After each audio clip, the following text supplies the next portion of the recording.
Good afternoon, everyone. I hope you all had a restful weekend and are easing into your Monday. I did a quick trip to Kansas City to see a friend of mine who actually was named recently the assistant artistic director of KC Rep. We all saw his debut play, which was Twelfth Night, one of my personal favorites of Shakespeare's, kind of a curious little soap opera. Anyway, I had a good time. However, I have to say that getting to and from Kansas City from the different airports around here was a challenge. So things are a little slower this morning, but I hope everybody is doing okay. But on to the news. Edward Booth kicked off things last Monday about a dispute between the owner of a 144-acre ranch in Napa and the city's planning commission, which wants to turn it into a green belt. The owner says that this goes against the basic idea that Napa needs more housing and could subject the city to litigation if they go through with it. So more to come on that. Andy Wilcox also reporting on the doings of the local high school football teams who did not do so well, unfortunately. Amidst the coverage of Queen Elizabeth's funeral, Barry Eberling focused on something a lot more local, a secret recording of a meeting involving former Napa County CEO Min Tran. The Board of Supervisors wants this report, even though they acknowledge perhaps nothing will be publicly available about it, as it would be a personal matter.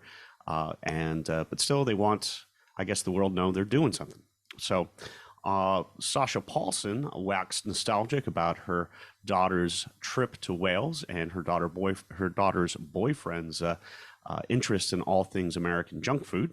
On the more high end, Ken Morris wrote a piece about a cooking class with Master Sommelier Carlton McCoy, who did a class at CIA. Marty James also wrapped up the Fortinet Championship with a piece about the winner, local phenom Max Hama.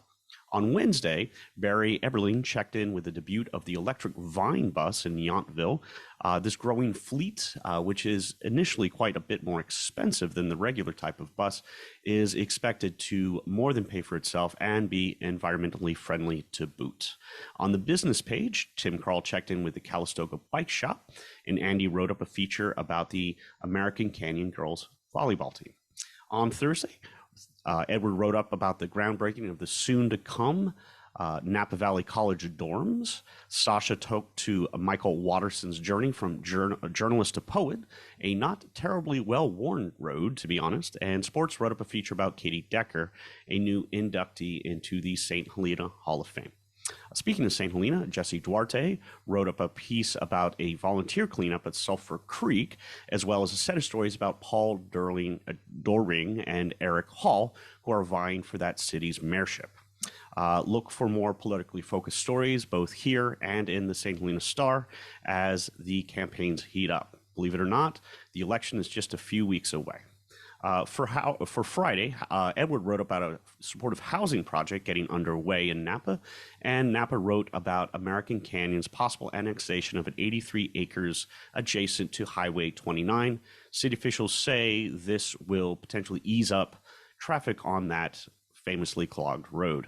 For wine, Tim Carl wrote up a lengthy and fascinating piece about Beckstoffer Cult Vineyards and a mini history about how Napa Valley became, well, Napa Valley. Andy chronicled a win by the PUC's women volleyball team, one that snapped a 4-year Calpac losing streak.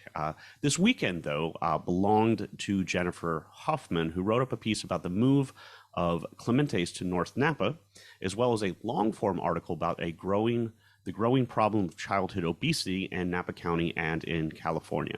This was part of a Lee Enterprises nationwide push on this subject, and so we had the national story from our parent company in the Sunday paper as well. I urge you to check out both of those stories if you haven't already.